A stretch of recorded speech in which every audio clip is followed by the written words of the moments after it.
शादी के पहले से ही विभा को कपड़े धोने का बड़ा शौक था। कभी नल के नीचे तो कभी तालाब के पास। अरे मेरी नीली वाली लुंगी नहीं दिख रही है। विभा की अम्मा, कहाँ रखी है लुंगी? अरे वो तो विभा ने परसों ही धोकर रखी थी आपकी अलमारी में, देखो वहीं होगी। वो ना मैंने आज धो दी, मुझे लगा कि गंदी हो गई होगी।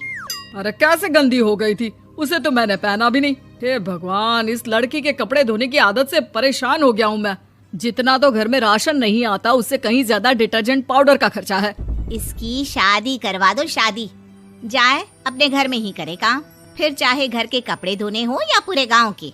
हाँ ठीक बोल रही हूँ, देखता हूँ मैं कोई लड़का। वो दिन भी आ जाता है जब विभा को देखने लड़के वाले आ जाते हैं। लड़की मुझे अच्छी लगी।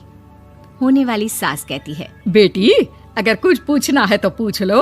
वैसे तो हमारी लड़की बहुत ही शर्मीली है, जो बोल दो वो मान लेती है, इसे क्या पूछना होगा। अरे कैसी बात कर रही हो माँ, मुझे इन लोगों के घर रहना है, सवाल तो कई है। हाँ हाँ बेटा, पूछ लो ना, क्या पूछना है। आप लोगों के घर कपड़े कौन धोता है? सास का मुंह बन जाता है। देखो, अगर तुम ये कहना चाहती हो कि तुम्हें कपड़े धोने नहीं आते तो सुन लो, कपड़े मैं ही धोती हूँ, लेकिन तुम्हारे आ जाने के बाद मैं रुमाल तक नहीं धोऊंगी। अरे चुप रहना भाग्यवान, बहू बेचारी घर आई नहीं, उसे डराना शुरू कर दिया। वो क्या है ना बिटिया, अभी तक तो ये कल्लू की माँ ही धोती थी, लेकिन अब तुम्हारे पापा तो दहेज में वॉशिंग मशीन देंगे ही।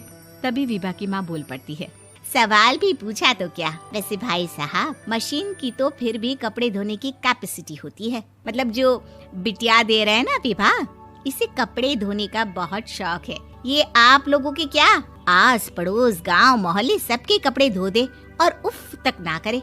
बाहर देखा नहीं आपने कितने कपड़े सूख रहे हैं, सब हमारी बिटिया ने ही तो धोए हैं। बस भी करो ना माँ, शर्म आ रही इतनी तारीफ सुनकर। और तो और एक दाग निकाल कर दिखाओ तो मान जाऊं। हाँ अच्छा, माफ करना बेटा, मैंने गलत समझा। हमें तो रिश्ता बहुत पसंद है। और ऐसे जुड़ जाता है रिश्ता कपड़े धोने का शौक रखने वाली विभा का। उसकी शादी हो जाती है कोयला फैक्ट्री में काम करने वाले कल्लू के साथ। शादी के बाद अचानक विभा चिल्लाती हुई सास के पास आती है। सासू माँ, अरे सासू माँ कहाँ है आप? ये तो धोखा है, धोखा दिया आप लोगों ने मुझे। इसे ससुर के चक्कर के बारे में पता चल गया। अरे तो उसमें तुझे क्यों धोखा मिला है? अरे नल में पानी नहीं आता, कपड़े कैसे कब धुलेंगे? अच्छा, तू पानी नहीं आ रहा उसकी बात कर रही है। तो आपने क्या सोचा? कुछ नहीं। अच्छा, तेरी माँ ने कहा था कि कपड़े धोने का शौक है तुझे, याद आया मुझे। शौक बोलकर कपड़े धोने वाले मेरे जुनून को कम ना आके सासू माँ, कपड़ा धोना मेरा गुरूर है। तभी पति भी वहाँ आ जाता है। अभी मैंने इसे सनी देओल की फिल्म दिखाई है, उसी के डायलॉग मार रही है माँ। अच्छा सुन, साफ साफ बता रही हूँ, पानी सुबह 4 से 6 और शाम को 10 से 12 आता है, समझी? विभा टाइमिंग सुनकर हैरान हो जाती है। ये क्या भूतों का मोहल्ला है? सुबह 4 बजे उठकर कौन कपड़े धोता है? 4 बजे टंकी में पानी जाता है, फिर सारा दिन धोना ना, किसने मना किया? अरे कैसी बात कर रही हैं? 200 लीटर की टंकी में कितने कपड़े धो लूंगी मैं? सुबह ही उठ जाऊंगी मैं। अब क्या था, विभा सुबह 4 से लेकर रात के 12 बजे तक कपड़े ही धोती रहती। एक रोज सास पड़ोस से निकलकर कहीं जा रही होती है कि साथ वाली कहती है, हाँ कल्लू की माँ, जरा ये बताओ कि 2 साड़ी है, 2 ब्लाउज और एक पेटीकोट और एक नाड़े वाला लंबा कच्छा। हाँ तो? अरे तो क्या, कितना लोगी धुलाई ये बताओ। धोबन दिख रहे हैं हम क्या? हमारे पति सरकारी नौकरी से अभी रिटायर हुए हैं और बेटा सुपरवाइजर है कोयला फैक्ट्री में। धोबन समझ रखा है हमें?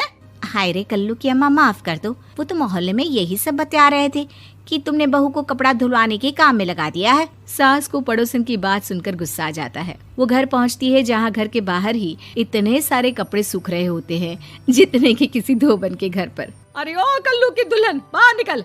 माँ जी यहीं आ जाओ, बाथरूम में चादर धो रहे हैं हम। अरे अभी हम धोते हैं, तुमको बाहर निकलो। ये आस पड़ोस वाले बोल रहे हैं कि हम बहू से कपड़े धुलवा कर उसे कपड़ा धोने वाली बना दिए हैं। अरे छोड़ो ना माँ जी, किन लोगों की बातों में आती हो? आस पास के लोगों का तो काम ही होता है कि वो किसी तरह सास बहू को लड़ा दे। बहू सारे घर के कपड़े धोती है, ये क्या कम है? बोलिए। सास को भी लग जाता है कि वो बहू का ये सनकीपन नहीं छुड़वा सकती, इससे अच्छा है कि खुद ही चुप हो जाए। एक रोज सास और बहू मंदिर जाते हैं, जहाँ सास की साड़ी वहाँ खड़ी भीख मांगने वाली से मिलती है। माँ जी क्या बात है, आपकी साड़ी उस भिखारन से कितनी मिल रही है ना? हाँ हाँ, देखो तो दोनों की साड़ी मिल रही है। क्या बात है कल्लू की अम्मा, तुम खुद को तो अफसर की बीवी बताती हो और ऐसी सिंपल सी प्लेन साड़ी पहनकर घूमती हो। सिंपल और प्लेन नहीं है ये साड़ी। तो क्या सोने के धागे से फूल बने हैं? कुछ भी सासू माँ, कुछ भी। हाँ, बने थे इस साड़ी में सोने के धागे से फूल। मेरे पति लेकर आए थे मद्रास से स्पेशली मेरे लिए 10,000 की। ताहे भाई साहब इस भिखारन के लिए भी सेम टू सेम साड़ी लेकर आए होंगे 10,000 की। सास उस वक्त तो कुछ नहीं कहती, लेकिन बहू के साथ घर आती है और अलमारी से एल्बम निकाल कर लाती है। ये साड़ी देख रही है, ये वही साड़ी है जिसे मैंने अभी पहना था। इस साड़ी में ये जो चमकदार फूल दिख रहे हैं ना, ये सोने के धागों से काटे गए हैं। लेकिन तू लोकल वॉशिंग मशीन ब्रश से घिस घिस कर सारे फूलों को निकाल कर साड़ी प्लेन कर दी। मुझे माफ कर दीजिए सासू माँ। और तो और, जब मैंने तुझे तेरी गलती के लिए कुछ नहीं कहा, लेकिन तूने तो सबके सामने मेरा मजाक ही बना दिया। क्यों? बहू को समझ में आ जाता है कि अब से उसका कपड़े धोना बंद।